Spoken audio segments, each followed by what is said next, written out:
প্রিয় দর্শক, আসসালামু আলাইকুম। এমএস কিচেন থেকে সবাইকে জানাচ্ছি আন্তরিক স্বাগতম। আজকে আমি নিয়ে এসেছি কাচকি মাছের রেসিপি। আজকে আমি কাচকি মাছ চচ্চড়ি করব। তো আজকের এই রেসিপিটা একদম সহজভাবে তৈরি করব, যেন নতুন রাঁধুনি আপু আর প্রবাসী ভাইদের জন্য খুবই হেল্পফুল হয়। চলুন তাহলে এই রেসিপিটা শুরু করি। এখানে আমি 250 গ্রাম পরিমাণ কাচকি মাছ নিয়েছি। মাছগুলোকে খুব ভালোভাবে ধুয়ে পরিষ্কার করে নিয়েছি। এখন আমি একটি পাত্রের মধ্যে নিয়ে নিলাম 1/3 কাপ পরিমাণ পেঁয়াজ কুচি।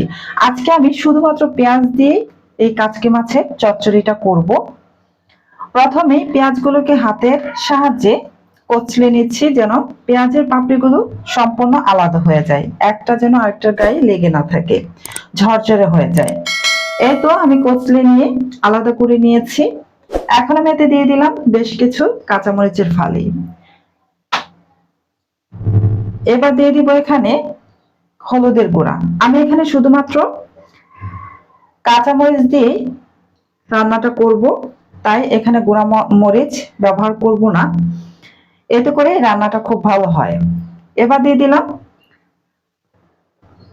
1 চা চামচের 4/1 ভাগ জিরা গুঁড়া, স্বাদ মতো লবণ। এখন দিয়ে দিব সয়াবিন তেল। খুব বেশি পরিমাণে উপকরণ এখানে দেওয়ার প্রয়োজন নেই, অল্প পরিমাণে উপকরণ দিয়ে এই রান্নাটা খুবই সুস্বাদু হয়।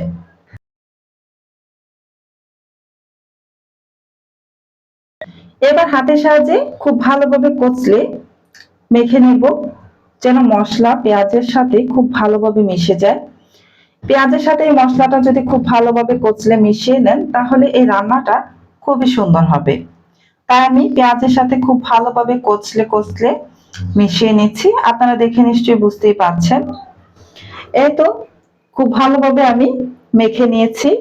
এবার আমি এতে দিয়ে দিব 250 গ্রাম পরিমাণ কাচকি মাছ। মাছগুলোকে আমি খুব ভালোভাবে বেছে ধুয়ে পরিষ্কার করে নিয়েছিলাম।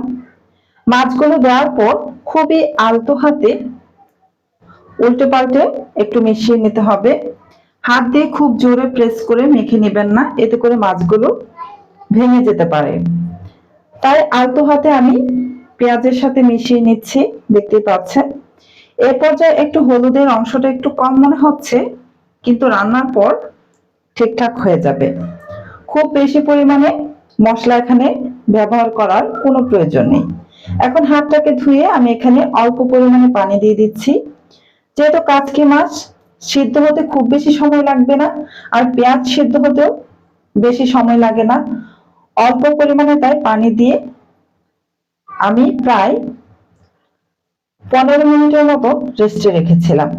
এখন আমি যেই পাত্রে রান্না করব সেই পাত্রে ঢেলে নিলাম। এবার চুলায় বসিয়ে দিয়েছি, দেখতেই পাচ্ছেন। এখন ঢাকনা দিয়ে ঢেকে দিলাম। চুলা যখন বসিয়ে দিবেন, ঢাকনা দিয়ে ঢেকে দেওয়ার পর চুলা অন করে আর ঢাকনাটা খুলে নেবেন না। রান্নাটা একদম সম্পূর্ণ শেষ হওয়ার পর ঢাকনা খুলে নেবেন। এভাবে ছোট মাছ রান্না করার সময় পুরো রান্নায় যদি ঢাকনাটা দিয়ে ঢেকে রান্না করেন, তাহলে এর খুব সুন্দর ঘ্রাণ থাকে, খেতেও বেশ ভালো হয়। আমি পুরো রান্নায় ঢাকনাটা খুলিনি। যখন এভাবে পানিটা শুকিয়ে এসেছে, তখন আমি ঢাকনাটা খুলে নিচ্ছি, দেখতে পাচ্ছেন।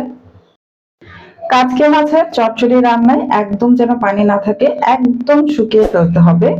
আমার রান্নাটা হয়ে গিয়েছে, এই যে দেখতেই পাচ্ছেন, একদমই পানি নেই, শুকিয়ে গিয়েছে। আজকের মতো এখানেই শেষ করছি। সবাইকে অসংখ্য ধন্যবাদ।